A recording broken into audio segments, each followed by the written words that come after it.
What's up? What's up? What's up? So, just wanted to give you a quick tutorial on FL Studios. If you're getting started for the first time, I think that you should watch me first, and then you can watch all them other people. So, there's a couple of views or buttons that you need to know. Okay. So, these right here are your main buttons, right? This is your playlist. This is your piano roll. This is your channel rack. This is your mixer, and these are your this is your browser. This is your arrangement. I just go with desktop default, and that'll probably just pull things up. It pulls up your browser automatically. So what I'm going to do to get started, we're going to start off with this sampler, right? Now the sampler is the easiest one. You pretty much can just drag and drop any sounds that you want to use. So I was looking at these kicks that you gave Jordan River, and I'm just going to go with this furthest kick from the thing, and I'm just going to drag it right on top of this button here. Boom, it's right there. Now, the next thing you want to do is, with this is saying, oh, we'll go there, just turn that off. All right, so now if you want to add another sample, you can press this button right here, and you can dig through this whole thing and find the sampler down here. All right, so we're going to use a snare just to get it over with. That's the furthest snare. And there's another way to do it. So you can either drag the sample right here, and see how the green line is underneath? Boom, that adds the sample right there. Or if you want, I like that one better. Or if you want, what you can do, what's the other way to do it? I showed you this way, and I showed you this way. Okay.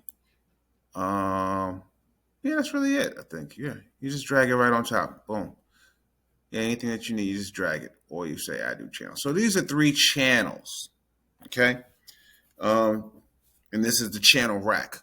Now what we're going to do is we're going to do a really basic pattern using the piano roll. So we can hide our browser, which I'm going to do with pressing this button right here. And that'll go away in a second or two. Got a lot of things open on my computer. There we go. It's gone. All right. So now what you want to do is you want to start working on your pattern. So this right here is your metronome. We're just going to turn that on, and we're just going to do a real basic kick and snare routine right here. So this is the 1, this is the 2, this is the 3, this is the 4. I'm just going to add like a little double kick, boom, boom, right? So let's see how this sounds.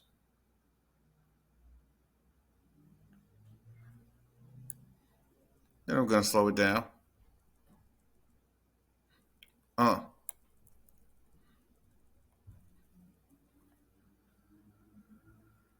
Okay, I turn off the metronome, and that's good. Now I want to add a little hi-hat to it.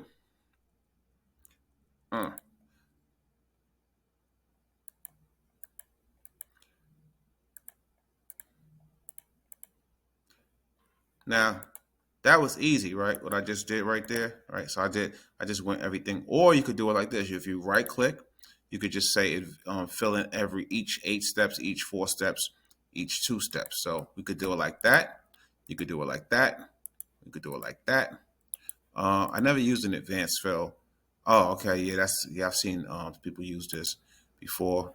I'm not going to go into advanced fill, but what we want to do is an advanced 2. So it's fill.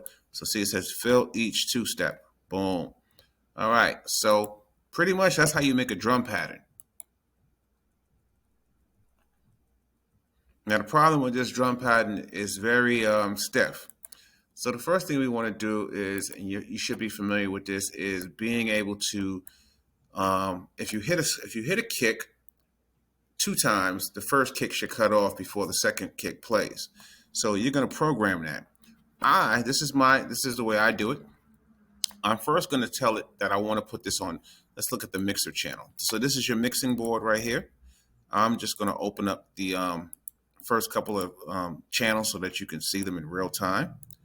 Like so. So we only have 3 tracks. So I'll just show you 3 tracks in the master. Then I'm going to go over here, and I'm just going to drag that over here so you can kind of get a view of everything at once on one page, right? And all three. Okay, this right here is your current mixer channel. So like if you're in channel 2, it'll show you really, really big what that looks like, etc. You never really, well, that's not true. You can actually put effects on this channel, but that's kind of like an advanced tutorial, right? So here's where we do that. I was talking about making the kick cut itself on and off. So you want to go to this wrench over here, and you want to, I like to do it like this. I set okay, you could do this. You could press, if you press this button right here, it assigns it to a track that's free. So I press this button. It already does the writing for you, so you know that your furthest kick is going into that first channel. And since it's on the number 1, what I want to say is I'm going to cut number 1 by number 1. Now, let me tell you something. Your track number and your group number are totally, totally unrelated.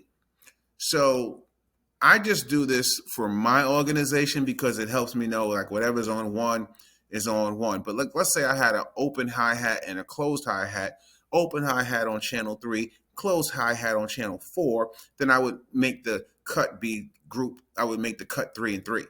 You know what I'm saying? So for here, we're just doing it. These are like really basic. This is really basic what I'm showing you. I would just make the cut right here in number 1.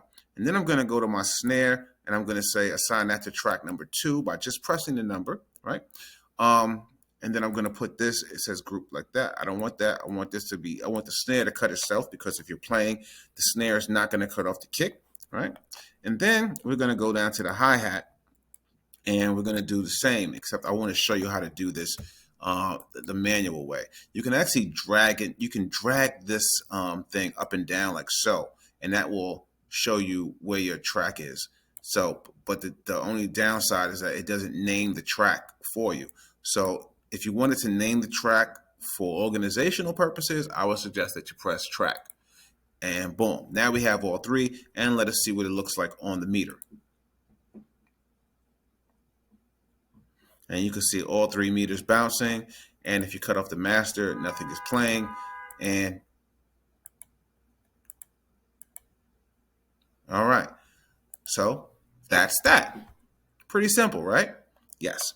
So now let's get into something a little bit more advanced. Right now we're in a channel rack and we're using these little buttons. So there's this button right here called the graph editor. And if you go into it, you will see you can control the velocity, pitch, define pitch, a couple other things, note pitch or whatever. So like, you know, you can change the note. If you don't like your hi-hats on the C, you can just make it a D. You can go all the way up and down like this. There's actually a much easier way to do this and cooler way, but I'll show you that later. What I want to show you right now is the velocity.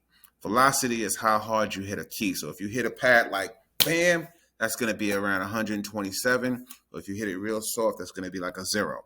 Unfortunately, FL Studio does not deal with 127 and it does not 127 as most MIDI programs do. It goes from 0 to 100, but not real quick like Drake.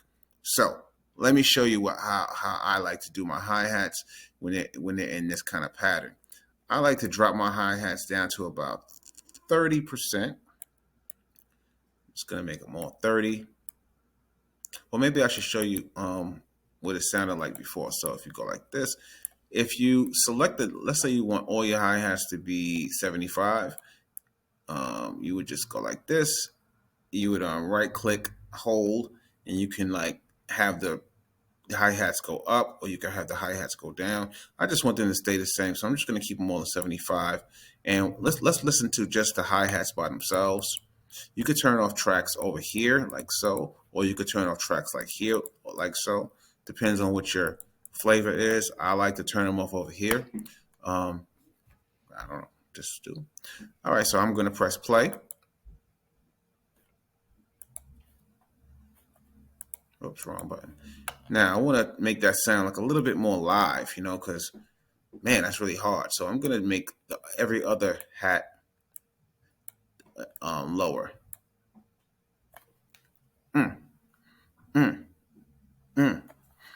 All right, and that's really basic or whatever, right? Then what I want to do to this hi-hat is I just want to change the fine time pitch to like a 2. Because I don't think, and I also want to group it as a 3 so that it cuts itself off. Now I'm going to put the snare back in.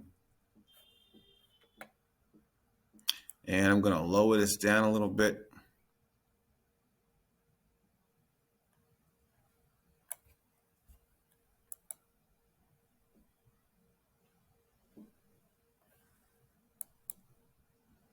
I just added a little kick to get rid of. Yeah. All right.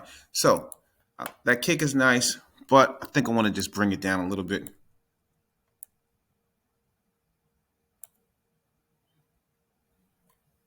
Now, if you really want to get like intricate with your drum kit, there's another thing I can do. You can right click this and you can send these notes to what's called the piano roll. When you do that, now you're controlling it from a different way. You no longer have the little buttons and you can really get intricate with it. First thing I like to do is I like to hit Control A, and then I like to drag everything over so that it's a little bit bigger of a note. But what I want to do with this particular kick, right? I want to make the kicks touch. So let's listen.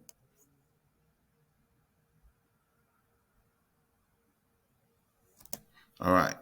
Next thing I want to do is so if this was a loop, right? This kick right here will be right here.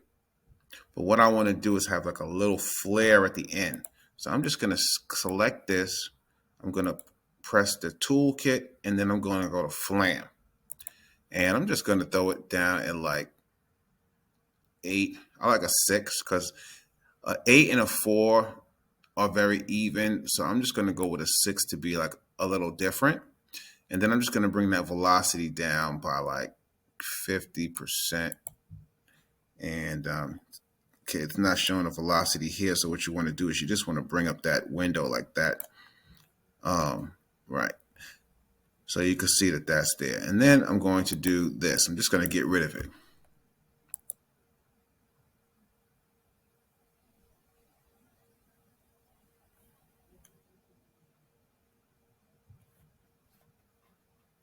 Yeah, you can barely hear the roll. It's there.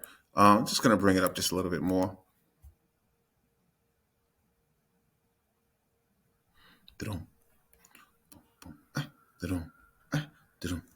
Now, I'm going to also do it over here. And this time I'm going to do it in real time.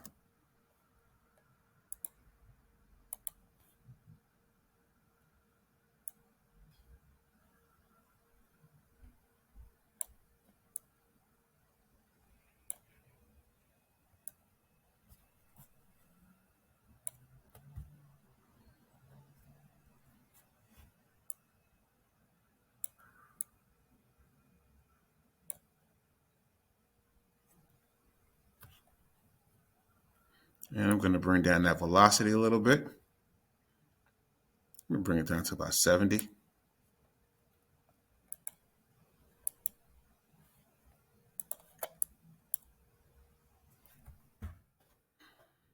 Now, FL Studio, I just did an undo right there. FL Studio, I don't like the undo. I find that I only get one undo, and that drives me crazy.